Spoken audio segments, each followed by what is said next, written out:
Hey guys, what's going on? Dream Phoenix coming at you. Yesterday we had a developer interview with Kitase-san, Hamaguchi-san in Riyadh, Saudi Arabia. And there was a set of statements. They have set off a bit of a fallout of questions and contestation. On one hand, I believe it was Kitase-san who said that in Final Fantasy VII, Aerith's fate was meant to be visceral, observed, and so painful and impactful that people did in 1997 put down their controller and then not pick it up again. I myself had to grab tissues to wipe my controller off before forward movement was possible. But in 2024, the scene was meant to feel different, that it was meant to be observed as Cloud observes it, as he deals with the loss. And there was an interview back in April where Nomura-san, the creative director, he said that the first stage of loss is denial that it even happens. So is this a statement by Kitase-san, advertent or not, that Aerith is dead? And the contestation arises because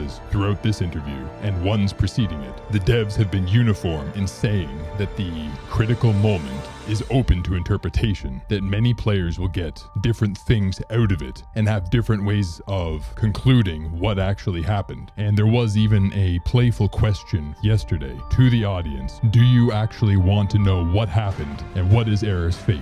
Of course the audience cheered, and the response was a jubilant, well then you'll have to play part 3.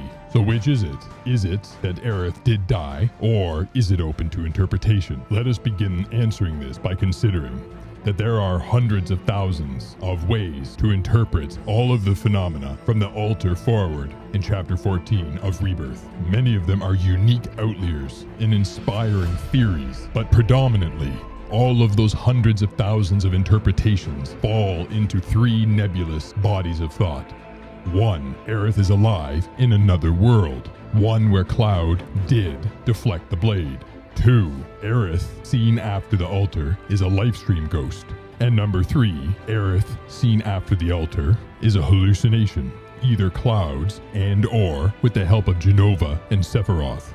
So the open to interpretation seems obvious, and in the latter 2 theories, the loss also is there. However, what about the former, the first one? Let us put aside what we each individually believe or hope, and say that it is confirmed that Aerith does live on in another world, that Cloud did save her, and in that world Aerith is alive. And that is how you explain the phenomena witnessed after the altar. Let's just say that that's true for a moment. How can there also be loss? In the Shakespearean play, Hamlet, Hamlet has a monologue which contains quite likely the most famous of all Shakespearean lines. To be or not to be. That monologue exclusively pertains to the ineffable, the intangible of what it means to be alive. The love, the loss, the slings and arrows and weathering them. The question that he is bringing up does not relate to literally breathing or not. To be is to experience, and to not be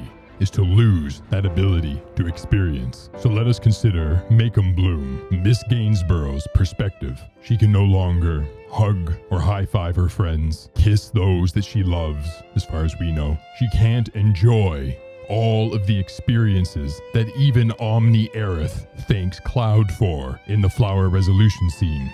Everything that mortal Rebirth Aerith laments to strangers in Cosmo Canyon as having been stolen from her childhood. These coveted experiences so taken from her that haunt her on the water tower in Nibelheim. That again is denied to her, not just now, but unless by the intervention of reunion or a god, Aerith never again on the Beagle timeline will experience that which she has wanted the most.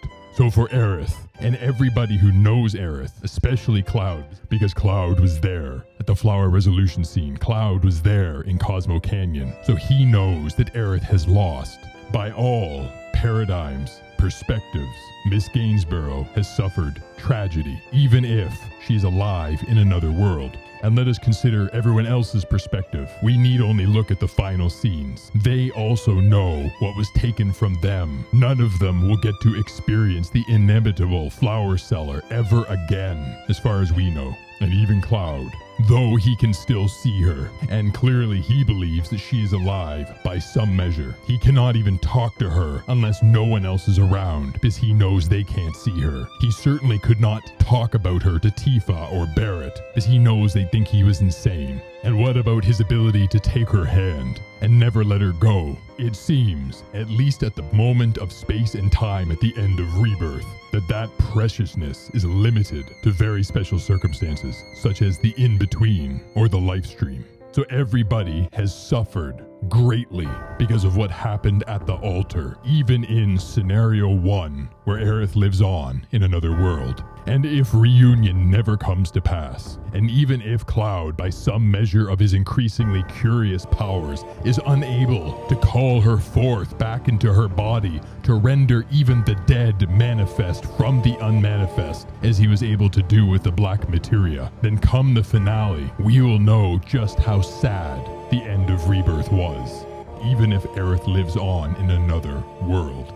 In Addendum, consider, no matter which theory you ascribe to, or perhaps one of your own, Aerith does live on in another world. We saw that with Zack's worlds, and presumably Sephiroth has not had the opportunity to murder all of them, not yet. So Aerith and Zack and Biggs and whoever saved Biggs and Elmira and Marlene and a host of others, they all live on in another world. But does that change what happened in the Beagle timeline? So that is how I explore the seeming conundrum of there being categorical loss, but also a moment that is open to many interpretations.